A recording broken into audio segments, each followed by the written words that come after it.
Em 2012, durante uma maratona na Espanha, Fernandes Anaya surpreendeu o público. Ele era o segundo colocado da prova quando viu o queniano Abel Mutai, que liderava com folga, diminuir o ritmo a poucos metros da vitória por achar que já havia cruzado a linha de chegada. O que fez o espanhol?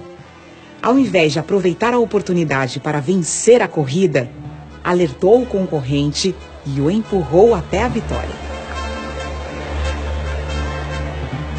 Um jornalista veio com o microfone e disse assim: "Por que você fez o que fez?" E o menino espanhol disse: "Fiz o quê?" Ele não compreendeu a pergunta. Ele tem valores de conduta em que essa pergunta não faz sentido. O jornalista insistiu, disse: "Mas por que o senhor fez isso?" Ele disse: "Isso o quê?" Ele não compreendeu, ele não achou que houvesse outra coisa a fazer do que aquilo que ele houvera feito.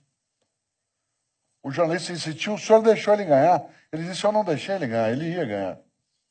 Mas ele falou: "Então, mas ele estava distraído." Ele disse: "Então, se eu ganhasse desse modo, qual seria o mérito da minha vitória?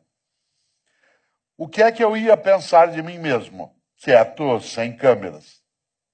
Aliás, ele disse uma coisa mais interessante: se eu subisse no pódio, no lugar de número 1, qual seria a honra da minha vitória? Qual seria a dignidade do meu sucesso? Mas aí ele disse a coisa mais bonita que eu vi em 2012.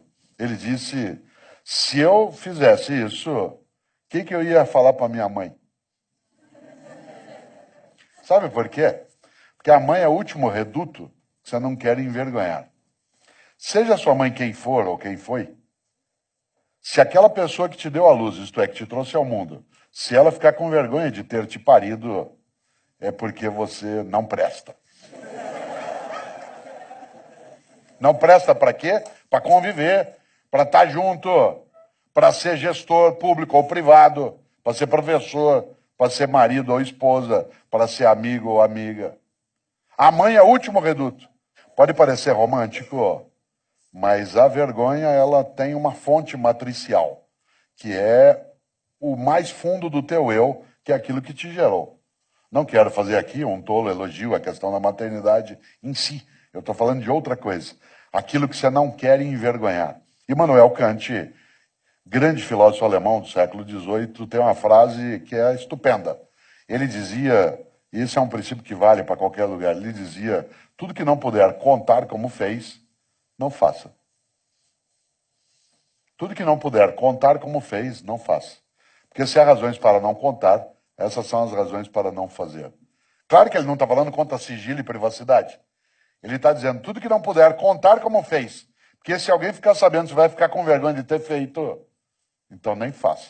Nesta hora, eu citei várias vezes algumas religiões, me lembro, talvez, daquela que para mim é a mais forte expressão ética que já vi, que aparece numa das cartas do apóstolo Paulo dos cristãos. Está lá no capítulo 6, versículo 12, o apóstolo dos cristãos escreveu: tudo me é lícito, mas nem tudo me convém.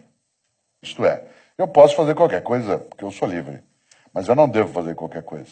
O que eu não devo fazer? O que torna imunda a minha história, o que mancha a minha trajetória, o que agride a minha comunidade, o que envergonha a mim mesmo, o que entristece minha mãe.